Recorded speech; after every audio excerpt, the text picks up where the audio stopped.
Hi everyone, welcome to defence make easy. तो यार आज की वीडियो में हम डिस्कस कर रहे होंगे कि कैसे आप एयरफोर्स एग्ज़ाम को एक अच्छी स्ट्रेटजी के साथ में इजीली क्रैक कर सकते हैं। तो यार ये वीडियो बहुत इंपॉर्टेंट होने वाली है, प्लीज़ स्टार्टिंग से लेकर लास्ट तक ज़रूर देखें। आपने देखा होगा कि 12th के बाद स्टार्टिंग में स्टूडेंट्स के अंदर फुल जोश होता है कि इस बार तो मैं हर हाल में एयरफोर्स एग्ज़ाम को क्लियर करके रहूँगा, और वो उसी तरीके से तैयारी भी शुरू करते हैं। आपने देखा होगा लगातार मेहनत के साथ फुल जोश के साथ तैयारी करते हैं।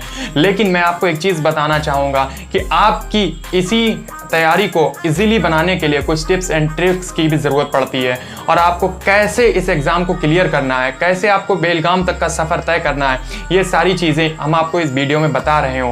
यही एयरफोर्स एग्ज़ाम से बेलगाम तक का सफ़र तय करने के लिए हम आपको कुछ ऐसी टिप्स एंड ट्रिक्स प्रोवाइड कराएंगे इस चैनल के माध्यम से, जिससे कि आपका सुनहरा सपना साकार हो सके। तो चलिए बढ़ते हैं अपनी टिप नंबर 1 की तरफ। टिप नंबर 1 में मैं सबसे पहली चीज़ आपको बताना चाहूँगा कि यार आपके पास में एज अ एयरफोर्स एस्पिरेंट आपके पास में ऑफिशियल सिलेबस ज़रूर होना चाहिए। ऑफिशियल सिलेबस का मतलब है सिर्फ और सिर्फ एयरफोर्स की वेबसाइट से ही डाउनलोड करें, लिंक मैं डिस्क्रिप्शन में दे दूंगा। अगर आपने अभी तक ऑफिशियल सिलेबस डाउनलोड नहीं किया है तो वो डाउनलोड ज़रूर करें। और याद रखिएगा, सिर्फ डाउनलोड करके मोबाइल में सेव नहीं रखना है, आपको उसको प्रॉपर नोटबुक में नोट करके अच्छे से अपने घर की वॉल पे या रूम, जिस भी रूम में आप स्टडी करते हैं आपके रूम में, आपको उसे चिपका देना है। और फिर उसके बाद में जो जो टॉपिक कंप्लीट होते जाएं उन टॉपिक पे अंडरलाइन ज़रूर कीजिएगा, जिससे कि आपको पता चल सके कि यार ये टॉपिक मैंने कंप्लीट कर लिया और ये टॉपिक कंप्लीट करने बाकी हैं। ठीक है, ये एक अच्छे स्टूडेंट की पहचान होती है कि क्या वो पढ़ रहा है और क्या बचा हुआ है, ये सारी चीज़ें उसे पता होनी चाहिए। इसी तरीके से हम अब बढ़ते हैं टिप नंबर 2 की तरफ। तो टिप नंबर 2 हमारा formula sheet and short notes. ये देखिए, ये जो टिप नंबर 2 है ना, ये बहुत इंपॉर्टेंट। फार्मूला शीट और शॉर्ट नोट्स बनाना बहुत ज़रूरी है। लोग स्टूडेंट्स उल्टे सीधे शॉर्ट नोट्स बना रहे होते हैं, उन्हें नहीं पता होता कि वो कैसे बनाएं। मैं आपको बताना चाहूँगा कि आपको एक पेज में या 2 पेज में कम से कम लगातार सिर्फ फार्मूले नोट करने हैं, और वो फार्मूले नोट कर करके आप रखते जाइए। जो भी आप ऐसा नहीं कि आपको एक ही दिन में सारे बुक के फार्मूले ढूंढने हैं। आप जिस भी टीचर को फॉलो कर रहे हैं, जिस भी टीचर से आप पढ़ रहे हैं, वो टीचर आपको डेली कुछ ना कुछ फार्मूले ज़रूर बताते होंगे। वो फार्मूले सारे आप नोट करते हुए चलिए। जब एग्जाम आता है ना लास्ट में, तो यार आप तरह तरह की वीडियो ढूंढते हैं और टाइम वेस्ट करते हैं, तब ये सारी चीज़ें आपके बहुत काम आने वाली हैं। आप लास्ट में मुझे थैंक बोलेंगे। तो टिप नंबर 3 की तरफ बढ़ते हैं। टिप नंबर 3 हमारा रिवीजन से रिलेटेड है। टिप नंबर 3 में मैं आपको बताना चाहूँगा कि जो भी चैप्टर्स आप कंप्लीट कर चुके हैं उन चैप्टर्स का रिवीजन बहुत ज़रूरी है।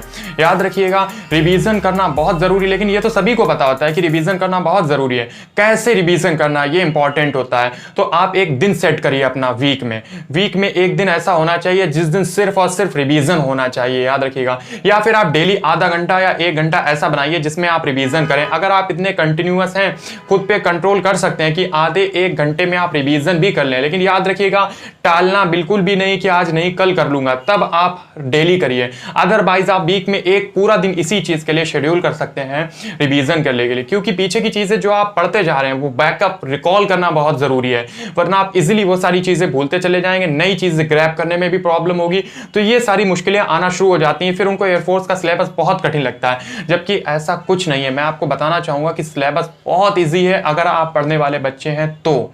चलिए बढ़ते हैं टिप नंबर 4 की।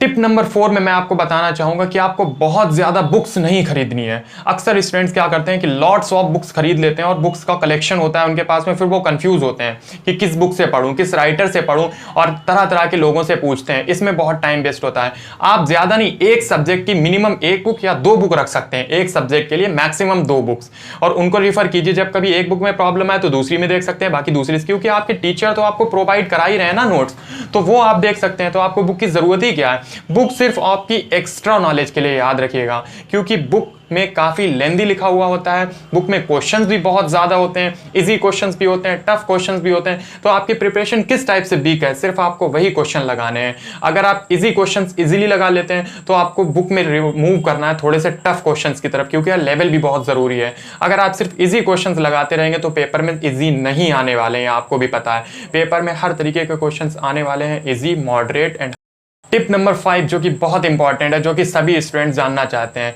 टिप नंबर 5 है कम टाइम में अच्छा स्कोर करना। तो कम टाइम में अच्छा स्कोर करने के लिए आपको क्या करना होगा? जी हाँ, कम टाइम में अच्छा स्कोर करने के लिए आपको स्टार्टिंग से ही टीचर जो भी चीज़ें आपके टीचर आप जिनको भी फॉलो कर रहे हैं उनसे जो चीज़ें पढ़ते जा रहे हैं, साथ ही साथ आपको सिलेबस मैंने बताया था स्टार्टिंग में ही डाउनलोड करके रखना है। तो उस सिलेबस में जो चीज़ें खुद आती हैं उनको आपको खुद ही कंप्लीट कर लेना है एक्स्ट्रा टाइम में। इससे कि आपका लास्ट का टाइम भी बचेगा और इससे एक चीज आप उस टॉपिक में महारत हासिल कर लेंगे, क्योंकि जब आपके टीचर भी वो दोबारा पढ़ाएंगे तो आपको बहुत ज़्यादा क्वेश्चंस करने में इजी होगा, आसानी रहेगी, बहुत इजीली आप सारे क्वेश्चंस कर पाएंगे और वो क्वेश्चंस की एनालिसिस भी अच्छी हो जाएगी।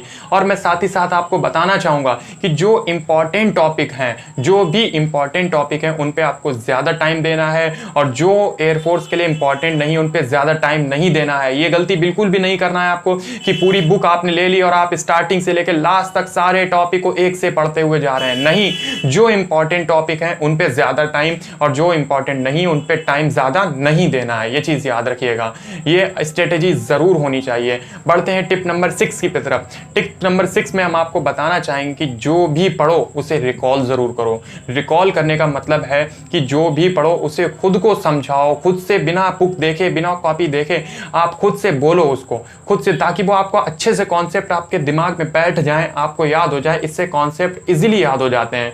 और फिर खुद को समझाने की कोशिश करो, कोई मिल जाए तो उसको पढ़ा दो। लेकिन पढ़ाने का मतलब ये बिल्कुल भी नहीं है कि आप बेसिक से लेकर एडवांस तक टाइम खराब करने में लग जाएं।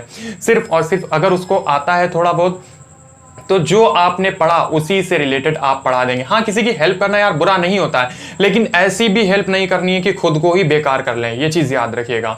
हेल्प एक लेवल तक ही ठीक होती है, इस चीज़ का ख्याल रखिएगा। ऐसा नहीं हो कि आप दूसरे के चक्कर में अपना ही एग्जाम भूल जाएं, ठीक है? इस चीज़ को खास ख्याल रखिएगा।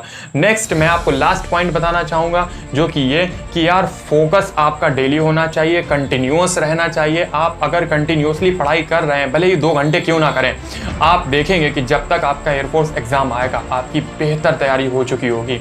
और लास्ट में सबसे लास्ट पॉइंट जो मैं बोलना चाहूंगा वो यही है कि लास्ट के 2 महीने में सिर्फ और सिर्फ लास्ट के 1 महीना या 2 महीने में सिर्फ और सिर्फ आपको प्रैक्टिस सेट, मॉक टेस्ट यही लगाने हैं। सिलेबस 2 महीने, एग्जाम से 2 महीने पहले हर हाल में कंप्लीट करना है। जिस भी टीचर से आप पढ़ रहे हो आपको एग्जाम से पहले 1 महीना पहले सिलेबस कंप्लीट कर लेना है मिनिमम, नहीं तो 2 महीने पहले। और फिर आपको सिर्फ मॉक टेस्ट लगाने हैं जिससे कि आपकी तैयारी हो सके और आपको पता चल सके कि एग्जाम में आपको इतने ही टाइम में इतने क्वेश्चंस करने हैं और आपकी तैयारी अच्छी हो सके। क्योंकि आप जब क्वेश्चंस करेंगे तभी आपको पता चलेगा कि किस टाइप के क्वेश्चंस आते हैं, आपकी प्रैक्टिस हो जाएगी। ये चीज़ का खास ख्याल रखना है। चलिए आज के लिए इतना ही। अगर आपको ये वीडियो अच्छी लगी हो तो प्लीज़ लाइक ज़रूर करें और शेयर करें और चैनल को सब्सक्राइब ज़रूर करें। और हो सके तो कमेंट में बताएं कि आपको नेक्स्ट वीडियो इसी से रिलेटेड चाहिए या किसी अदर टॉपिक से रिलेटेड। Okay, thank you.